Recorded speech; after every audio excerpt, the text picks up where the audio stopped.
राम कहानी सुनो रे राम कहानी, राम कहानी सुनो रे राम कहानी। श्री राम जय राम जय जय राम, श्री राम जय राम जय जय राम, श्री राम जय राम जय जय राम। आप देख रहे हैं प्रोडिया टीवी न्यूज। और आज सूर्य ने अपनी गति बदली है। सूर्य आज मकर में राशि में प्रवेश कर चुका, और जैसे मकर राशि में सूर्य प्रवेश करता है, भारत के सभी पर्व अपने आप महत्वपूर्ण हो जाते हैं। और इस महत्वपूर्ण पर्व पर मकर संक्रांति का चूंकि ये दिवस है, सतीश पाल जी के हमारे मध्य में हैं, अरुण चेतनपुरी जी भी हैं, राम कृपाल सिंह जी भी हैं, और एक प्रकार से चाय और काफी पर चर्चा भी हो रही है, क्योंकि भगवान श्री राम भी आने वाले हैं इसी माह में, और इस बार दिवाली 2 हो रही है। तो हम सतीश पाल जी के पास चलते हैं, क्योंकि उनका सामाजिक कार्यों में सबसे बड़ा योगदान कहीं ना कहीं किसी न किसी रूप में रहता है। उन्हीं से आज हम ये परिचर्चा शुरू करते हैं। सर, मकर संक्रांति की आपको हार्दिक शुभकामनाएं, बधाई। और चूंकि मकर का जब राशि में इस तरह का प्रवेश होता है, तो भारत में सभी कार्य एक शुभ की गति में प्रदान होते हैं, और इस बार इस माह में तो कई शुभ कार्य हो रहे हैं।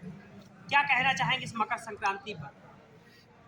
सबसे पहले तो आप सबको जो सुन रहे हो उनको, और आपको खास करके जो आप हमारा इंटरव्यू ले रहे हैं, और आपके माध्यम से मेरी बातें सबको पहुंचेंगी, तो आपको मैं मकर संक्रांति की बहुत बहुत बधाई देता हूं।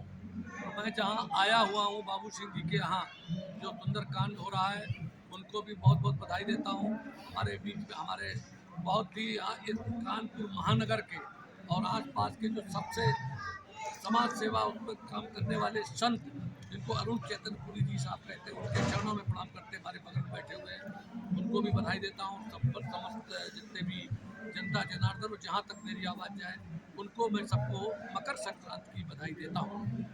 आपको जिस तरीके से मैंने एंकरिंग करते हुए देखा और आपकी आवाज़ में जो बुलंदी थी, उसके लिए मैं आपको और बधाई देता हूँ, और आपको ईश्वर से प्रार्थना करता हूँ कि आज के इस शुभ अवसर पर, क्योंकि आज से सब शुभ कार्य होंगे, जैसा उसमें सबसे बड़ा शुभ कार्य जो आज की तारीख में क्यों होता है, क्योंकि सूर्य उत्तरायण होते हैं और सूर्य की गर्मी बढ़ती है, सर्दी खत्म होगी, तो जब गर्मी आएगी तो अपने आप गर्मी आती है, तो सारे ग्रहों की सारी उनकी चालें सब ठीक हो गई, और अब तो भारत की चाल सब ठीक हो रही है, क्योंकि बहुत दिनों तक भारत की जनता ने, यहाँ के धर्मावलंबियों ने बहुत ये झेला है कि ऐसी सी बातें लोगों की, और हमारा धर्म, क्योंकि सबसे बड़ा धर्म होता है दुनिया में, सारी लड़ाइयाँ धर्म की हैं।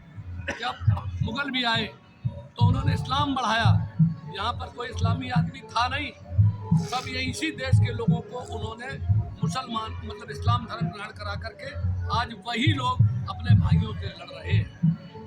हम और अहिल्याबाई होलकर के वंशज हैं।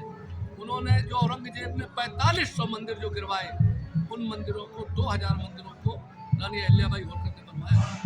आज के बहुत 20-25 साल पहले ये राम कृपाल जी मेरे साथ बैठे हुए हैं। 8 जून 2001 को मैंने राजनाथ सिंह से, जो मुख्यमंत्री थे उस समय, विधुना में एक रैली कराई थी, पाल समाज रैली। उसमें एक कॉलेज का नाम वहीं पर खाली नया बना हुआ था, उसका नाम कराया था रानी अहिल्याबाई होलकर राजकीय महाविद्यालय। अफसोस की बात यह है कि वोट की राजनीति के लिए 10 साल बाद 13 मार्च 2013 को अखिलेश यादव ने मुख्यमंत्री का नाम बदल करके और रख दिया राम मनोहर लोहिया डिग्री कॉलेज। राम मनोहर लोहिया के नाम पर डिग्री कॉलेज बगल में था। मैं कहना सिर्फ इतना चाहता हूँ कि महापुरुषों का अपमान, जिसने बाबा विश्वनाथ का मंदिर बनवाया हो, जो बिल्कुल पट्ट पड़ा था, 110 साल पट्ट पड़ा रहा, गिरा हुआ पड़ा रहा, बगल का शिवलिंग कुएं में पड़ा रहा। बाबा हमारे विश्वनाथ जी कुएं में, मतलब आप देख तो सकते हो इस देश में क्या क्या हुआ। और आज जब राम मंदिर बन करके तैयार हुआ, राम मंदिर एक हमारा आस्था का जो विषय है, बात समझिए उसके, जैसे रामचरितमानस में जब लिखा है कि जब रावण सीता जी से मिलने गया तो सीता जी को उनके तरफ देखना नहीं था, आंख मिला करके, तो सीता जी ने एक तिनके की तरफ देख करके कहा, तरणधर ओट कहत वैदेही और सुमिर अवध पर परम शनि। इसी तरीके से हम लोग मंदिर की तरफ तो देख रहे हैं, पूरी तरीके से राज्य पूरे विश्व पे करना है और ये सनातन धर्म पूरे देश में जो विश्व गुरु रहा है वो आगे होगा। हमें जातिवाद मिटाना है, गैर बराबरी मिटानी है, ये छुआछूत मिटाना है। इसके लिए ये जो आपने मकर संक्रांति का है, ये काल 2024 का भी चुनाव है, उस पर भी मोदी जी पुनः तीसरी बार वो बनेंगे और सांसद भी अच्छे अच्छे बनेंगे। भगवाधारी भी बने हैं खूब, भगवाधारी में हमारे प्रदेश के मुख्यमंत्री हैं। हो सकता है कानपुर शहर में भी भगवाधारी सांसद हो जाए, इसलिए आप अरुणपुरी चेतन साहब जी से बात कीजिए। अखंड भारत की एक राष्ट्र की कल्पना कहीं ना कहीं साकार होती दिख रही है और वाकई अब कानपुर से भी एक भगवाधारी की मांग हो रही है और हम लोग कहीं ना कहीं वो स्वरूप अरुण चेतनपुरी जी में भी देख रहे हैं। तो हमें मान के चल रहे हैं कि भगवान श्री राम आ रहे हैं और कानपुर में बाल योगी जी आ रहे हैं। क्या कहना चाहेंगे सर इस मकर संक्रांति के महापर्व पर? तो इंडिया के सभी सम्मानित दर्शकों को बहुत बहुत मकर संक्रांति की शुभकामनाएं, मंगलकामनाएं। आज हम सभी लोग परम सम्माननीय आश्रम परिवार के सदस्य हमारे बाबू सिंह चौहान जी के द्वारा आहुत और संकल्पित सुंदरकांड के महापाठ के पवित्र आयोजन में आए हुए। माननीय मंत्री सतीश पाल जी ने सब कुछ लगभग कह दिया है। राम कृपाल सिंह जी भारतीय जनता पार्टी में नेता है और बहुत वरिष्ठ समाज में काम करने वाले वक्ता मित्र और व्यवसायी उद्यमी यहाँ पे विद्यमान है। क्योंकि आज मकर संक्रांति का पावन पर्व है, तो मैं आपके माध्यम से समस्त देशवासियों को, प्रदेशवासियों को और जनपद कानपुर वासियों के सभी सम्मान भाई बहनों को शुभकामनाएं ज्ञापित करता हूँ और ये आग्रह करता हूँ भगवान सूर्य के पावन चरणों में सभी स्वस्थ रहें, सुंदर रहे, दीर्घायु हो। क्योंकि माघ मकर जल तीर्थ पति आवसर कोई देव तनुज नर किन्नर श्रेणी सादर मजही सकल त्रिवेणी।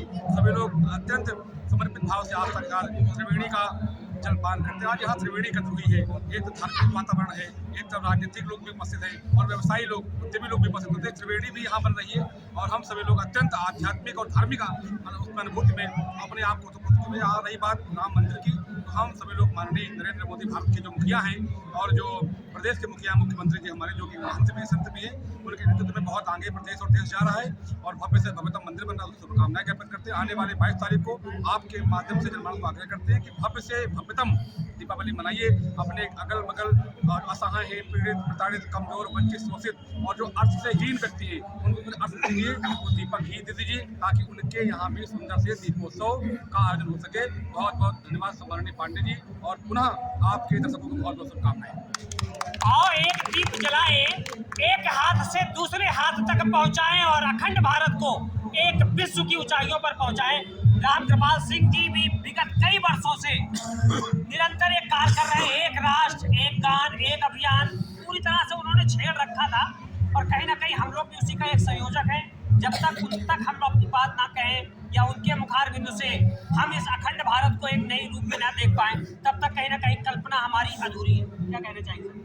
बहुत बहुत धन्यवाद। एक बार हमारे साथ बोलेंगे जय श्री राम। एक भारत श्रेष्ठ भारत।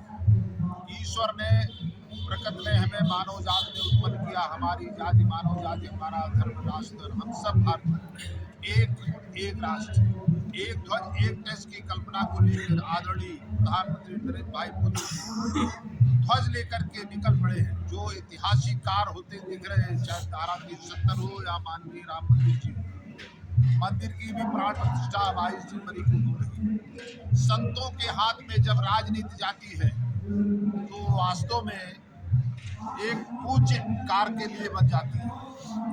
उत्तर प्रदेश का एक संत योगी आदित्यनाथ के हाथ में उत्तर प्रदेश की कमान है, तो भ्रष्टाचार मुक्त शासन, गुंडा मुक्त शासन, सारी चीजें आप देख रहे हैं। भारतीय जनता पार्टी में अच्छे अच्छे प्रत्याशियों की खोज जारी है और महानगर कानपुर की लोकसभा में अगर कमान संत के हाथ में जाती है, आपके एक वोट की ताकत, आपकी एक वोट से प्रधानमंत्री नरेंद्र भाई मोदी बना सकते हैं। आपके एक वोट की ताकत से नरेंद्र भाई मोदी ने धारा 370 खत्म कर दी, राम मंदिर की समस्या खत्म कर दी, एक कानून लागू करने जा रहे हैं, सभी को उन्होंने खाद्य व्यवस्था कर दी। एक कानून देश में लागू होने जा रहा है। इसलिए आप सबको मकर संक्रांति के शुभ अवसर पर मेरी ओर से हार्दिक शुभकामनाएं, बधाई। सभी लोग 22 जनवरी तक निरंतर प्रतिदिन भगवान के भजन करते रहें। मंदिरों में, घर में उजला। अब इस समय संयुग आ रहा है, कलयुग के समय भी संयुग को लाए हैं। भारत को विश्व गुरु की पद चिन्हों पर नरेंद्र भाई मोदी और योगी आदित्यनाथ जी लेके चल पड़े हैं। उनका साथ हम लोग एक वोट की ताकत से देंगे। जय हिंद, जय भारत, जय श्री राम। एक परिचर्चा बिल्कुल सामने समझ आ गई है कि यदि केंद्र में मोदी है, राज्य में योगी है, तो निश्चित कानपुर से बाल योगी उपयोगी होंगे। बने रहे प्रो इंडिया टीवी न्यूज के साथ। धन्यवाद।